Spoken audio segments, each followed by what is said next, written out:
जय परम पूज्य काळीनाथ महाराज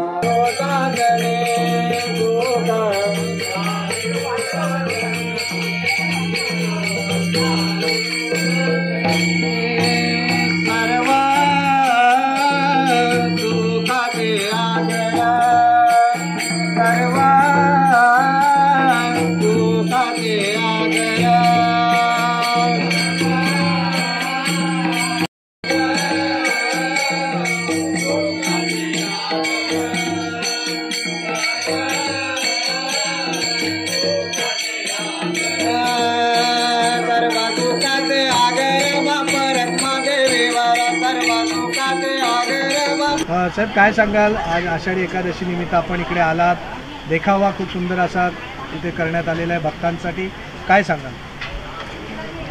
तुम्हीच बघताय पांडुरंगाच्या पुढे आता सर्व नतमस्तक होऊन या खारदेव नगरमध्ये आमच्या माऊली आणि त्याच्या सर्व सहकाऱ्यांनी आज आषाढी एकादशी निमित्त हा कार्यक्रम घेतला आहे। असे वेळोवेळी कार्यक्रम आमचे माऊली आणि त्याचे सर्व सहकारी या ठिकाणी घेत असतात। चेंबूरमध्ये एक वेगळं वातावरण त्या निमित्ताने झालेलं आहे आणि जेव्हापासून माऊली थोरवेंनी या भागामध्ये प्रतिनिधित्व करायला सुरुवात केली आहे, एक नवचैतन्य आमच्या कार्यकर्त्यांमध्ये आले, लोकांमध्ये आले, नागरिकांमध्ये आलं आहे आणि अशा प्रकारे आमच्या महाराष्ट्र नवनिर्माण सेनेची वाटचाल सुरू आहे आणि येणाऱ्या निवडणुकीमध्ये नक्कीच या ठिकाणी आम्हाला मोठं यश मिळेल अशी आम्हाला खात्री आहे। सर, काल एक दुर्घटना घडली, बघितलं होतं, काय सांगाल? काल मुंबई पुणे एक्सप्रेस हायवेवरती एक जी बसचा अपघात झाला।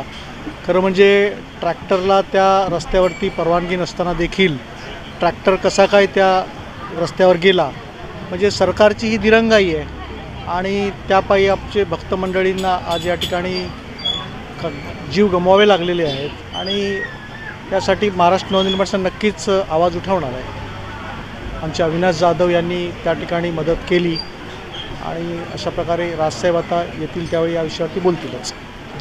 माऊलीजी, काय सांगाल, दरवर्षी आपण अशा प्रकारे हा कार्यक्रम आयोजित करत असता, भक्तांसाठी नेहमीच प्रसादाचाही इथे आपण आयोजन करता, काय सांगाल? आज आषाढी एकादशी निमित्त मी सर्वांना शुभेच्छा देतो। प्रत्येकाला वाटतं की मी पंढरपूरला जाऊन विठुरायाचं दर्शन घेऊ, पण ते प्रत्येकाला शक्य होत नाही। काही कामाच्या ह्यानी शक्य होत नाही, कोणाला वयाच्या ह्यानी शक्य होत नाही। ज्या लोकांना पंढरपूरला जाता येत नाही त्यांना या ठिकाणी एक दर्शन घ्यायची व्यवस्था म्हणून आम्ही या ठिकाणी हा कार्यक्रमाचं आयोजन केलेलं आहे आणि या ठिकाणी घाटला विभाग बोललं तर हा संपूर्ण धार्मिक परिसर आहे, त्यामुळे या ठिकाणी मोठ्या प्रमाणात हा नागरिकांचा प्रतिसाद आहे आणि दरवर्षीप्रमाणे आम्ही यावर्षी हे साजरं करत आहोत। एकंदरीत देखावा खूप सुंदर आणि खूप छान, असं वाटतं की इथेच सर्व काही आपण सामावून घेतलेलं आहे। भक्तांसाठी ज्या प्रकारे आपण ही तयारी केलेली आहे ते खूप सुंदर आणि खूप छान आहे असं भक्त बोलत आहेत, लोक बोलत आहेत की खूप सुंदर असं इथे नियोजन करण्यात आलं आहे। हे पांडुरंगाचं काम आहे आणि आपण कशाही पद्धतीने केलं, कमी जास्त असलं तर ते सुंदरच होतं, कारण देव हा तुम्ही जगामध्ये कुठेही जाईल त्या ठिकाणी उभा असतो तुमच्या पाठीमागं, फक्त एवढंच आहे की तो आपल्याला दिसत नसतो। त्यामुळं आपण हा एक सेवा करण्याचा, भक्ती करण्याचा प्रयत्न करतोय। आज नियोजन काय काय संध्याकाळपर्यंत कशा प्रकारे? खिचडी वाटप आहे, तुळशी रोप वाटप आहे, भजन आणि कीर्तनाचा कार्यक्रम आहे, अशा प्रकारचा संध्याकाळपर्यंतचे कार्यक्रम आहेत आणि उद्या उपवास सोडण्यासाठी महाप्रसादाचा कार्यक्रम आहे। सर्वप्रथम मी सर्व भाविकांना आज आषाढी एकादशीच्या मनपूर्वक शुभेच्छा देत आहे। आज ज्या काही महिला आहेत त्या सर्वच काही आपल्या संसारातून पंढरपूरला जाऊ शकत नाही, त्यांची खूप इच्छा असते की त्या पंढरीच्या वारीला पालखीमध्ये नाचू कीर्तनाच्या आणि मृदंगाच्या गजरामध्ये त्यांना खूप म्हणजे आनंद भावे असं जायचं असतं, परंतु त्या जाऊ शकत नाही।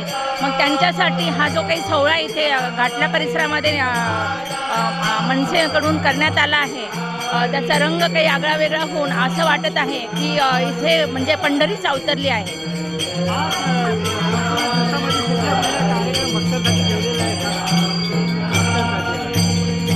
स्पेशली हा म्हणजे आपण हिंदू हे म्हणजे आपल्या पूर्ण धर्मामध्ये प्रत्येक देवांना एक वेगळं स्थान आहे, त्याच्यामध्ये आपल्या पंढरीचा जो विठ्ठल आहे म्हणजे पांडुरंग म्हणतो आपण, तर त्यांच्यासाठी म्हणजे आपलं कुलदैवतच एक प्रकारे आपण विठ्ठलाला हे करतो.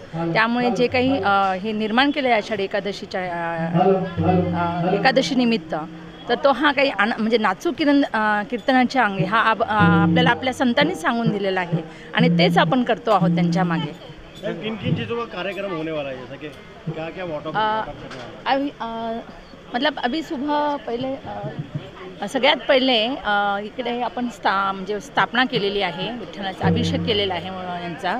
त्याच्यानंतर आत्ता भजनाचा कार्यक्रम आहे, त्याच्यानंतर फराळ वाटप वगैरे होईल आणि त्याच्यानंतर परत भजन आणि रात्री कीर्तनाचा असा हा उपक्रम इथे ठेवलेला आहे. मैडम, इसके पहले भी यहाँ पे घाटला वगैरह में ऐसे सांस्कृतिक कार्यक्रम कभी होते थे? इसके पहले तो नहीं मानूँ, लेकिन 2 साल से तो इधर ये प्रोग्राम म्हणजे हा प्रोग्राम चाललेला आहे.